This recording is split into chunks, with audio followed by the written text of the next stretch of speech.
सभी को नमस्कार मेरे प्यारे साथियों। आप सभी का एक बार पुनः स्वागत है अपने YouTube चैनल पर। तो आज हम राजा राम मोहन जी के विषय में पढ़ेंगे। ठीक है जी, तो चलिए शुरू करते हैं। राम मोहन रॉय ऐसे प्रथम व्यक्ति थे जिन्होंने भारतीय जनता में नागरिक अधिकारों के प्रति जागरूकता उत्पन्न की। वे ब्रिटिश शासन के आभारी थे कि उन्होंने भारतीय को वे सभी नागरिक अधिकार प्रदान किए जो इंग्लैंड में महारानी की प्रजा को प्राप्त थे। यद्यपि राम मोहन रॉय ने विशेष रूप से नागरिक अधिकारों का उल्लेख ही नहीं किया, बल्कि उनके अधिकारों में निम्नलिखित अधिकार शामिल थे, जैसे जीवन और स्वतंत्रता का अधिकार, अभिव्यक्ति और मत की स्वतंत्रता का अधिकार, धर्म का अधिकार इत्यादि। तो देखिए, हम यहाँ पर जैसा कि जानते हैं वो पहले ऐसे व्यक्ति रह चुके हैं जिन्होंने नागरिक अधिकारों के प्रति जागरूकता उत्पन्न की थी। ठीक है, और देखिए ये भारत में जो भी रूढ़िवादी व्यवस्था है, ठीक है, महिलाओं के प्रति गलत व्यवहार है, ठीक है, नीच जात उच्च जात में जो भेदभाव है, इन सभी चीज़ों के खिलाफ थे। ठीक है जी, और ये वेस्टर्न कल्चर को, मतलब कि जो विदेशी संस्कृति है उसको ज़्यादा प्रोत्साहन करते थे इंडियन कल्चर के मुकाबले। ठीक है, और ये कहते थे जितने भी जाति प्रथा इत्यादि है ना, इन्हीं ने हमारी भारतीय संस्कृति को ख़राब कर रखा है और भारतीय संस्कृति इसीलिए लज्जित है। ठीक है जी, मैं आशा करता हूँ आपको समझ में आ रहा होगा। और इन्होंने कई सारे नए अधिकारों को माना, जैसे जीवन और स्वतंत्रता का अधिकार, अभिव्यक्ति और मत की स्वतंत्रता का अधिकार और धर्म का अधिकार इत्यादि अधिकारों के विषय में ये बात करते हैं। ठीक है जी, तो वन बाय वन इन सबको पढ़ेंगे। तो चलिए आगे चलते हैं। सती प्रथा का विरोध।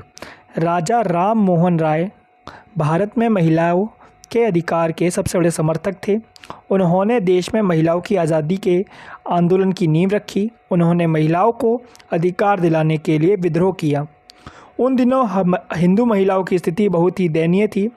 राजा राम मोहन राय का मानना था कि महिलाओं की इस दयनीय दशा का मूल कारण उनके पैतृक संपत्ति में हिस्सेदारी से वंचित रहना है। महिलाओं को अपने भाइयों के साथ संपत्ति में हिस्सेदारी का अधिकार नहीं था।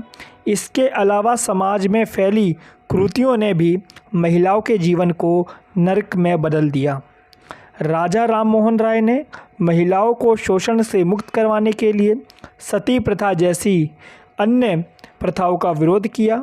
उन्होंने भारत में सामाजिक समानता के अधिकार का भी समर्थन किया। इसके लिए उन्होंने जाति प्रथा का विरोध किया और शिक्षा के अधिकार का समर्थन किया।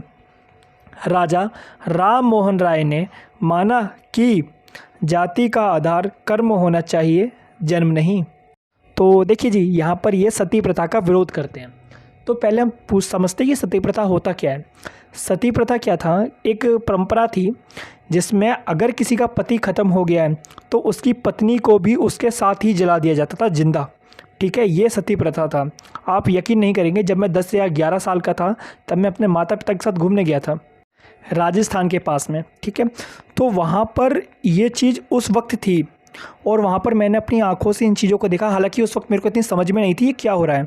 अब जब बड़ा हुआ तब मैंने अपने माता पिता से पूछा, तब मुझे पता चली। और वहाँ पर पता नहीं किसी ने पुलिस को इन्फॉर्म किया और तुरंत पुलिस आई थी और वहाँ पे पता नहीं ये सब चीज़ें सॉर्ट आउट हो गई थी। मेरे को इतना मालूम है, हल्का सा इतना ध्यान है कि वहाँ पुलिस आ चुकी थी और पुलिस आ गई थी तो मतलब रोक दिया होगा ये सब चीज़ें। मैं ऐसा अनुमान लगा रहा हूँ। ठीक है, लेकिन जब आज मैं इस बात को सोचता हूँ ना, तो कहीं ना कहीं मैं सोचता हूँ कि अपने अंदर ही अंदर कि यार सच में ऐसा होता था और शायद मैंने वो चीज़ देखी ना होती और आज मैं अगर अपनी पढ़ाई ना करी होती मैंने, तो मुझे इन सब चीज़ों के बारे में इतना ज्ञान भी नहीं होता। तो यहाँ पर यही है, जो राजा राम मोहन रॉय जी हैं उन्होंने सती प्रथा का विरोध किया और वो बोलते हैं कि महिलाओं की ऐसी स्थिति का कारण महिलाओं को शिक्षा ना दिया जाना, महिलाओं को संपत्ति में अधिकार ना दिया जाना और इस समाज की कुरीतियों के कारण है। ठीक है, इस समाज के अंदर जो भेदभाव है उसके कारण है। ठीक है, जो पितृसत्तात्मक समाज बना हुआ है इसके कारण है। और वो कहते हैं कि आप एक जाति को धर्म के आधार पर मत बांटो, कर्म के आधार पर बांटो।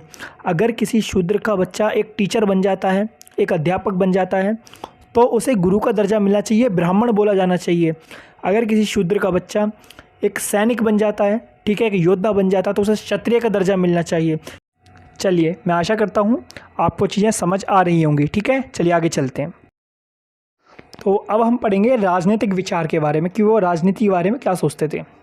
राजा राम मोहन राय प्रत्यक्ष रूप से राजनेता नहीं थे, लेकिन उनकी देश विदेश की राजनीति में गहरी रुचि थी तथा उन्हें विशेष रूप से ब्रिटिश राजनीति का अच्छा ज्ञान था। इस आधार पर उन्होंने भारत में राजनीतिक सामाजिक चेतना जगाने का प्रयास किया। इस कारण उन्हें नव भारत का संदेशवाहक कहा जाता है तथा सुरेंद्र नाथ बैनर्जी ने उन्हें भारत में संवैधानिक आंदोलन के जनक के रूप में स्वीकार किया।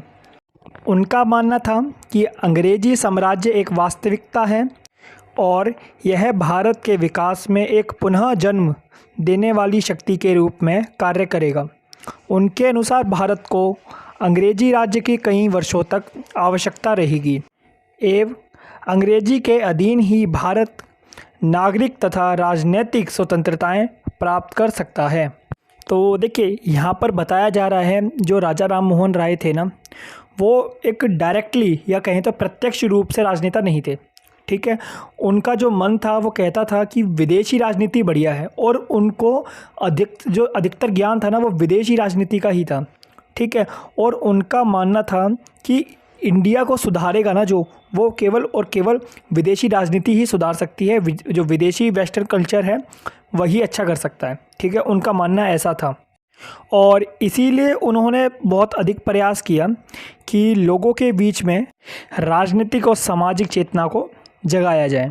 ठीक है जी, और इसीलिए आज हम उनको नवभारत संदेशवाहक के नाम से भी जानते हैं। और एक सुरेंद्र नाथ बैनर्जी जी हैं, ठीक है, वो कहते हैं कि वो एक संवैधानिक आंदोलन के जनक थे। ठीक है, वो इस तरीके से उनको मानते हैं कि वो संवैधानिक आंदोलन के जनक थे भारत के भीतर।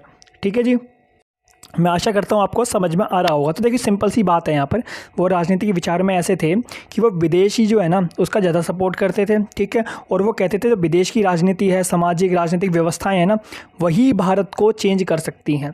ठीक है, और वो कहते थे कि अगर विदेशी संस्कृति और विदेशी राजनीतिक और सामाजिक व्यवस्थाएं अगर भारत में आ जाएं, तभी एक नागरिक जो भारत के नागरिक हैं उनको राजनीतिक स्वतंत्रताएं प्राप्त हो सकती हैं, सामाजिक स्वतंत्रताएं प्राप्त हो सकती है। तो टोटली ये है कि वो वेस्टर्न कल्चर का सपोर्ट करते थे। ठीक है जी, इससे ज़्यादा कुछ नहीं है। चलिए आगे चलते हैं।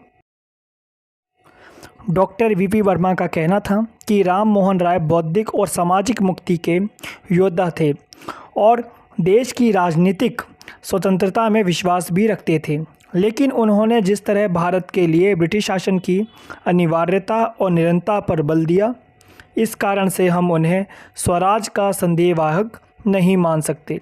अतः राजा राम मोहन राय के संबंध में हम यही कह सकते हैं कि स्वराज की चेतना को जागृत करने की दृष्टि से उनका योगदान प्रत्यक्ष नहीं है, केवल परोक्ष रूप में ही थे।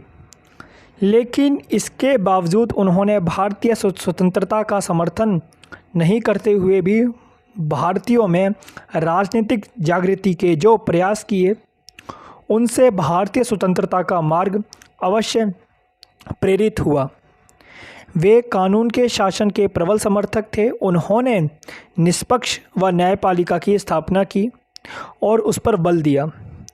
वह ब्रिटिश प्रशासन भारतीय किए जाने का भी समर्थन किया। तो देखिए, यहाँ पर कुल मिला के बस इतना ही बताया गया है। जो डॉक्टर वीपी वर्मा जी हैं, उनका मानना है कि वो सामाजिक और बौद्धिक मुक्ति के योद्धा हैं। ठीक है, और वो यहाँ पर पूर्ण रूप से ब्रिटिश को, ठीक है, ब्रिटिश शासन को, ब्रिटिश को प्रोत्साहन करते हैं। ठीक है, उनका मानना था कि ब्रिटिश शासन जैसे ही भारत में आएगा ना, सारी की सारी ये गलत चीज़ें मिट जाएंगी। ठीक है, और वो इसीलिए इसका प्रोत्साहन करते हैं और वो ब्रिटिश शासन को भारत के लिए अनिवार्य मानते हैं।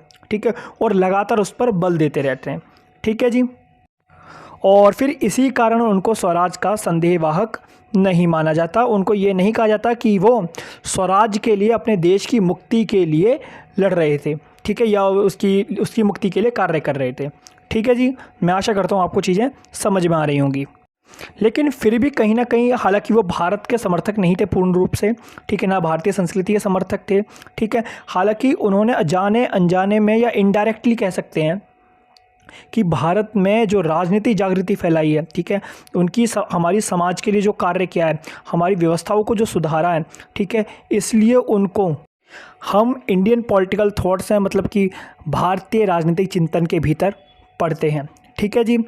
देखिए सीधी सी बात है, यहाँ पर हम जानते हैं कि वो टोटली जो हैं ब्रिटिश से थे, ठीक है, और वो ब्रिटिश व्यवस्था को अच्छा मानते थे, ब्रिटिश शासन व्यवस्था को बहुत अच्छा मानते थे, और ये कहीं ना कहीं ये देखो पॉजिटिव भी रहा है। ठीक है, और वो इसीलिए वो न्यायपालिका को बहुत अच्छा मानते हैं, और वो कहते हैं कि न्यायपालिका स्वतंत्र होनी चाहिए। ठीक है, और यही भारत के भीतर आकर कुछ ना कुछ अच्छे कार्य करेगी। ठीक है, यही है जो भारत के अंदर खराब चीज़ें हैं, गलत व्यवस्थाएं हैं, जाति प्रथा है, महिलाओं के प्रति जो गलत कार्य हो रहे हैं, उन सबको रोकेगी। तो मैं आशा करता हूँ आपको वीडियो पसंद आई होगी, समझ भी आई होगी। ठीक है जी, चलिए धन्यवाद।